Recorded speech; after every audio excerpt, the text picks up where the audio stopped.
Америкалық оқымыштылар чын маалыматқа қарағанда жалған маалымат 6 есе бат жайыларын анықтап чыгышкан. Алар изилдөөнүн жүрүшүндө бир канча социалдык тармакты алып, анын ичинен Twitter'ди тандап алышкан. Алгач изилдөөчүлөр бул баракчада отурган 3000 колдонуучунун чыгарган маалыматын карап, натыйжада туура маалыматка караганда фейк жаңылыктардын көрүүчүлөрү көп болуп чыккан. Өзгөчө алар саясат тармагындагы жаңылыктар болуп саналат. Медиа серепчилер ушундай эле көрүнүш Кыргызстанда да кучагын жайып баратканын айтышат.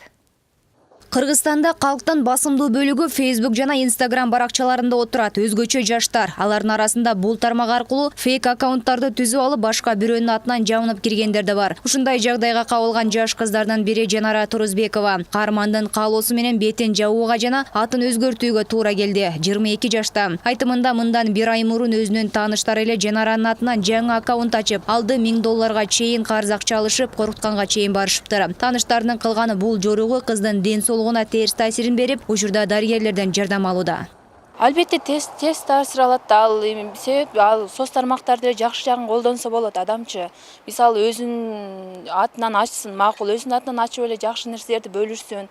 Эгер ушунчалык эле башкалар менен ой бөлүшкүсү же таанышкысы келип атса, анан башкалардын атынан бул менче уурулук же кандай бир кылмыш ичинде эле кылмыш козголсо деле болот бул нерселергечи. Себеп дегенде ал деле башканын атын укугу бузулуп атпайбы башка адамдардынчы.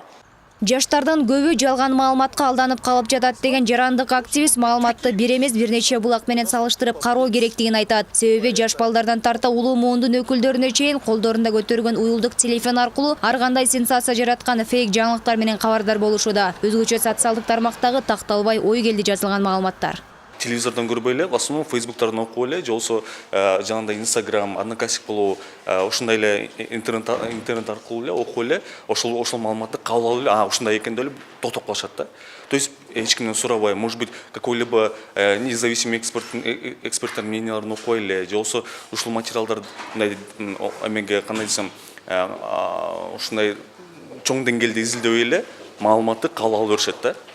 Өнүккөн технология заманында интернет желеси аркылуу тараган жалган маалыматтар бүтүндөй мамлекеттин да аброюна шек келтирип коюусу мүмкүн. Маселен, Кыргызстанда да бул багытта изилдөө жүргүзүлүп, натыйжада мамлекеттик деңгээлдеги 7 чукул жалган маалыматтын таркатылганы аныкталган. Изилдөө Facebook жана Instagram баракчалары аркылуу жүргүзүлүп, анын ичинен Кыргызстан бажы биримдигине киргенден тарта товардын баасы 2-3 эсеге өсөт деген маалыматтар жалган деп табылыптыр. Малым болгондой эле акыркы убакта биздин өлкөдө фейк жаңылыктар көп чыга баштады. Аны текшере турган эч ким жок. Ошол себеп биз бул багытты изилдеп чыгып, натыйжада 7ге жакын мамлекеттик деңгээлдеги маселелердин туура эмес жарыяланган материалдарды таап чыктык. Анын ичинде бажы биримдиги, дагы башка ушул сыяктуу олуттуу маселелер камтылган.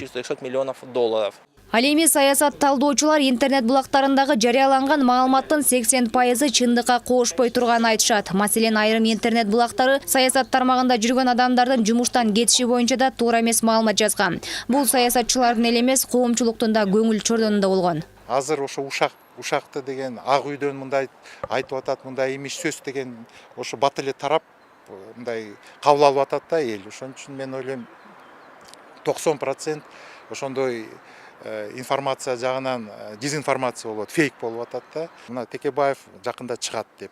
Ошонун баары ал чечиле элек маселелер да. Алар баары ушак. Анан Сегизбаев менен Сүйүнбаев Кыргызстандан чыгып кетти деген. Ошондо ушак. Жолдубаева чыгып кетти деген. Ошонун баары саясатка залалын тийгизип атат да.